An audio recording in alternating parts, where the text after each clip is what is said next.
Help me. Please help me find her. I've already lost all hope. No one puts themselves in my place. It's so hard. What's happening? It's just so hard.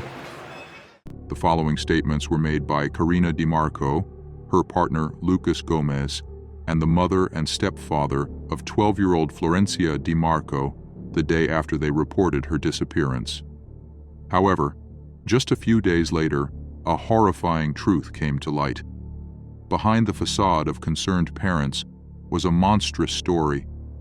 For years, the girl had suffered abuse at the hands of her stepfather, while her mother, the one who should have protected her, was complicit in the nightmare.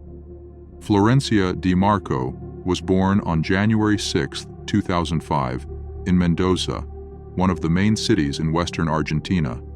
Little is known about her father, except that he abandoned her and her mother, Florencia di Marco, while Florencia was still pregnant. Florencia grew up in a family with 11 children. When she was barely a teenager, her mother abandoned the family for unknown reasons, leaving Florencia to care for her younger siblings. Her father worked tirelessly to support them, but Florencia had to take on responsibilities far beyond her years. Perhaps this burden of responsibility shaped her life in unimaginable ways. Florencia gave birth to Florencia when she was just 16. Despite being left by the father of her child, Florencia wasn't alone. Her older brothers and father supported her wholeheartedly, helping her navigate this challenging time. She devoted herself to finding work, but lacking a good education, she couldn't secure a stable or well-paying job. Instead, she worked as a sales assistant and a laborer to make ends meet. Still a young woman, Florencia dreamed of love. That dream seemed to come true when Florencia was just 2 years old. The man who won Florencia's heart was 21-year-old Lucas Gomez, who lived with his parents in the town of Palmira and worked in the family confectionery business. Their relationship moved quickly. Not long after meeting, they began a relationship that soon led to another pregnancy. After the news of the pregnancy, the young couple decided to live together in Florencia's father's house. In 2008, they welcomed their first child together. 6 years later, in 2014, their second child was born. However, with the birth of this baby, the family began facing significant financial difficulties. Now, with 3 children to feed, including Florencia, they struggled to make ends meet. Moreover, they continued living in Florencia's father's house, which was shared by her large extended family. Soon, the space became far too cramped for everyone. According to some sources, this was the reason the family decided to move with their 3 children to San Luis. However, other reports claim that the move was driven by constant arguments between Florencia and her father, who allegedly mistreated Florencia, often calling her a prostitute, even when she was just a child. The truth is that by September 2016, the family had settled in San Luis, surviving on products Lucas's father sent from Palmyra. Over time, the family adapted to their new environment, and everything seemed fine, except for Florencia. She often said she missed her maternal grandfather and her friends in Mendoza. She frequently begged to return. By then, she was a 12-year-old teenager described as quiet and withdrawn. While some might have thought her behavior was due to difficulty adapting or typical teenage rebellion, the truth was far darker. Florencia had been living in a personal hell for years, but when the full story came to light, it was already too late to save her. And so, we come to March 22, 2017. That day, the news of Florencia's disappearance shook the entire city. Her stepfather, Lucas, reported her missing to the police. According to his statement to the authorities, he had driven Florencia to school that morning. She allegedly got out of the car, approached a teacher and asked if there would be classes that day. According to Lucas, the teacher confirmed, and Florencia nodded, walked through the school doors, and he left for work. However, Lucas claimed that when he returned to pick her up at noon, he saw other children leaving the school, but not Florencia. Finding this odd, he supposedly entered the school to ask about her. He stated that when the principal checked attendance records, She told him that Florencia had not attended classes that day. Lucas also told the police he questioned Florencia's classmates, but none of them had seen her. Worried, he decided to go to the police station to report her disappearance. When officers asked Lucas about Florencia's mother, he told them that she was in the maternity hospital because she had given birth to their daughter the day before. While Karina was in the hospital, he stayed home to look after the children. Lucas suggested that Florencia might have traveled to Mendoza to visit her grandfather, as she missed him terribly. However, this theory was quickly dismissed when the officers called her grandfather, who confirmed that Florencia wasn't with him. From that moment on, an intense search for the missing girl began.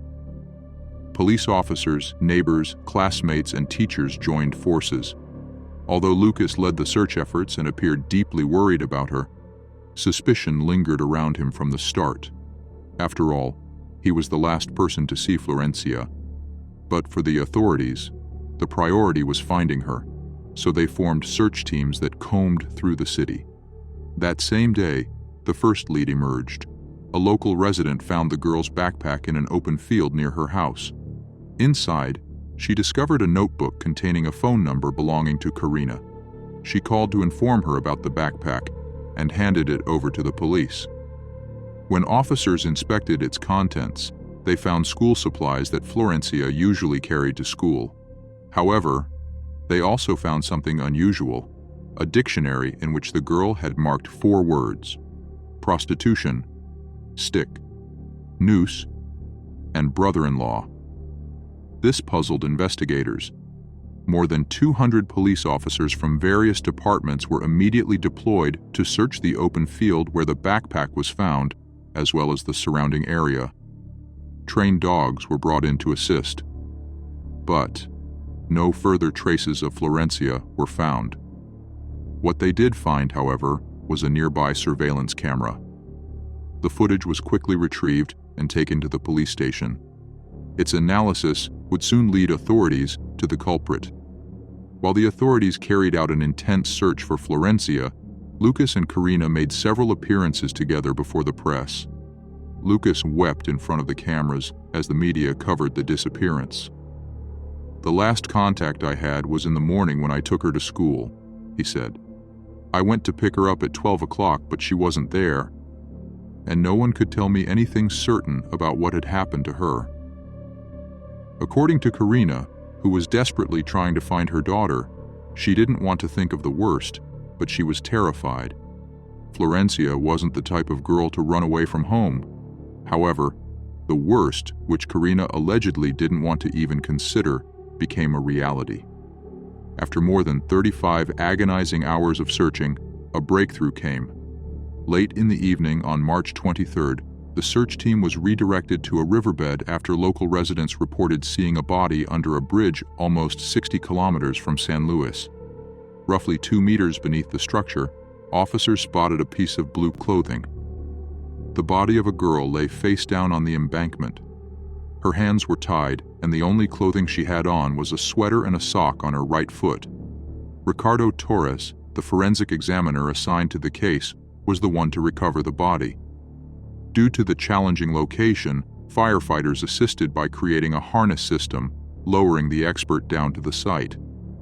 One of the initial conclusions was that someone had attempted to dispose of the body by throwing it off the 90-meter-high bridge. However, a rocky ledge broke the fall, leaving the body resting on the surface. As Torres examined the remains, he observed heavy bleeding in the genital area, indicating the victim had been raped. Additionally, various stains were found on the genitals and in the mouth, believed to belong to the perpetrator. Samples were collected and sent to a laboratory for analysis. The injuries on the neck revealed the victim had been strangled. The forensic examiner declared the cause of death as murder. After this grim discovery, the body was transported to the morgue for a full autopsy. On site, it was confirmed. The body was indeed Florencia's. During the investigation aimed at identifying those responsible for this heinous crime, all the evidence pointed to one suspect, Lucas. The first thing the police discovered was that he had lied in his statement when he reported Florencia missing. Both the school administration, teachers, and the parents of her classmates denied seeing her at school that day. Surveillance cameras outside the school confirmed their claims. The footage clearly showed Lucas's car driving past the school early on the morning of March 22nd, precisely at the time he told police he had dropped off Florencia. However, the recordings revealed no parked car and no sign of Florencia getting out of the vehicle. But this wasn't the only revelation. There was also footage from surveillance cameras near the toll road close to where the body was found.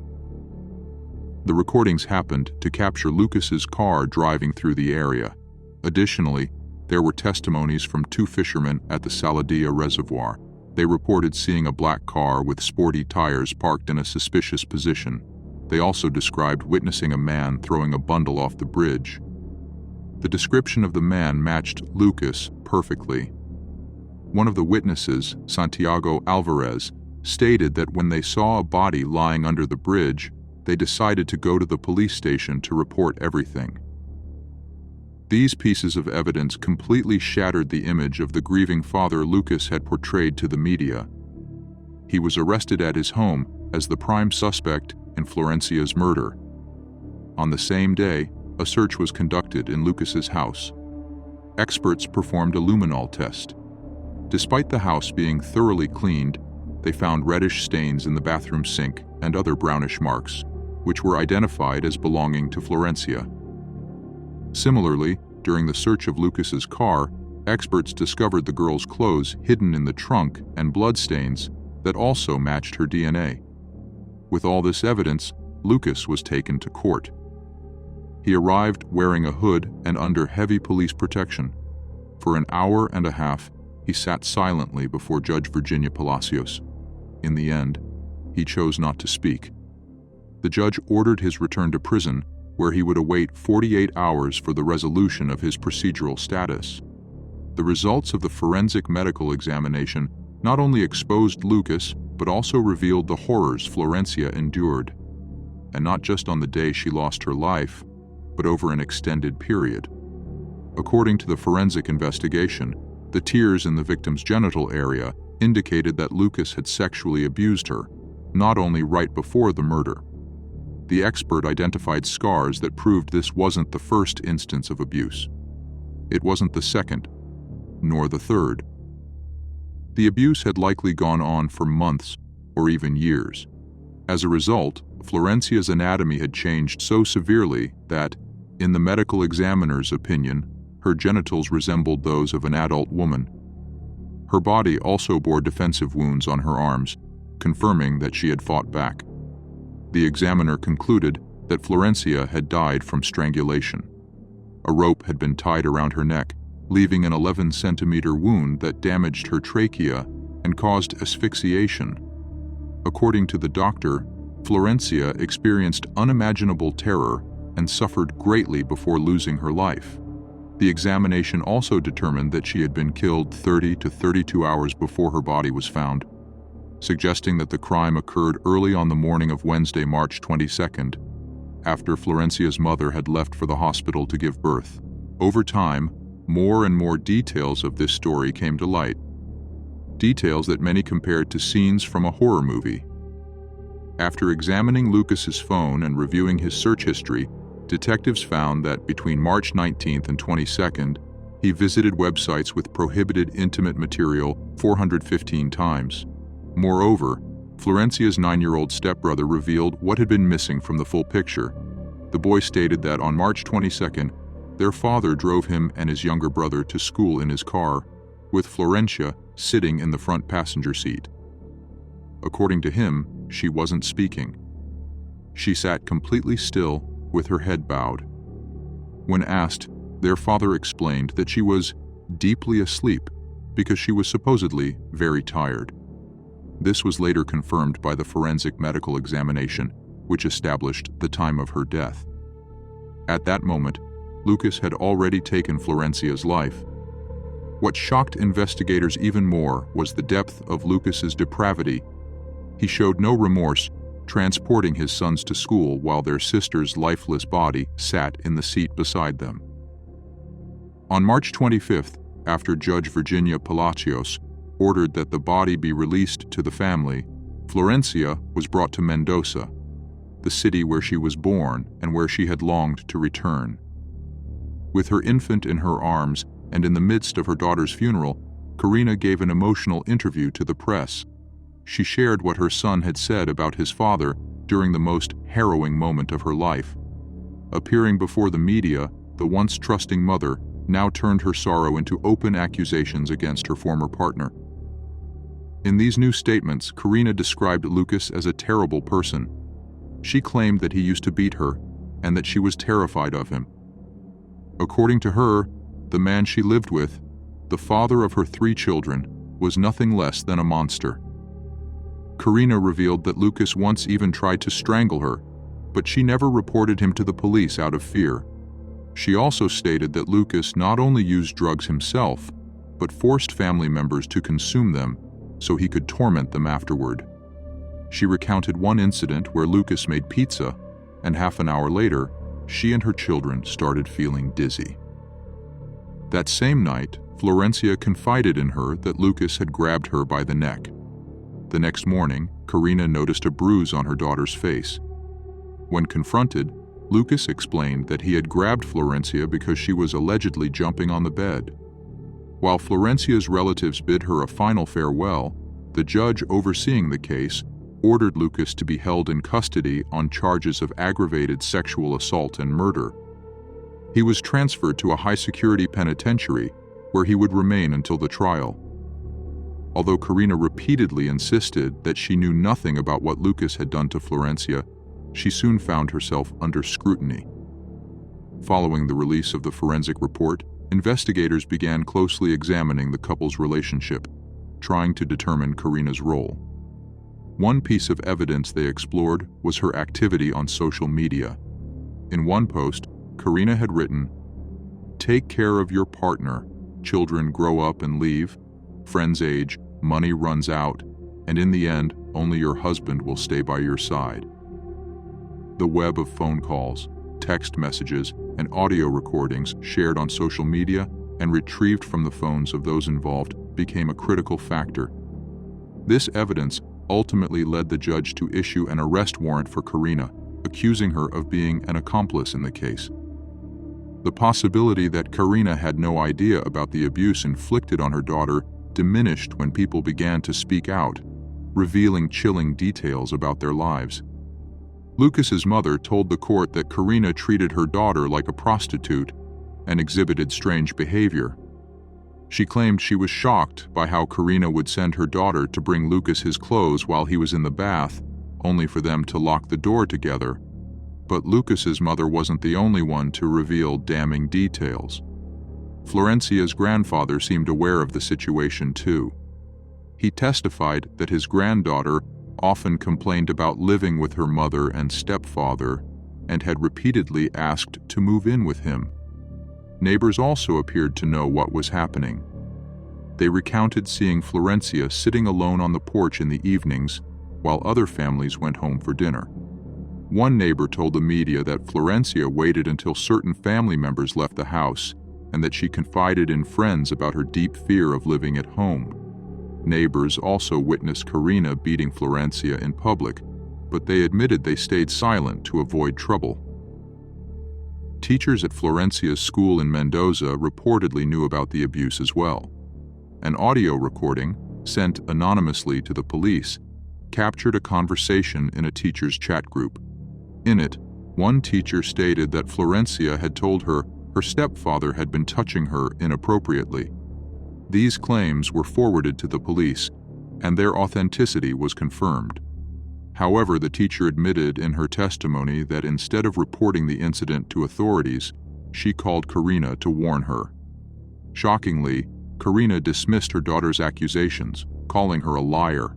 She defended Lucas, claiming he was a good father, and insisting that Florencia was only trying to avoid attending school. These pieces of evidence tightened the circle of suspicion around Karina.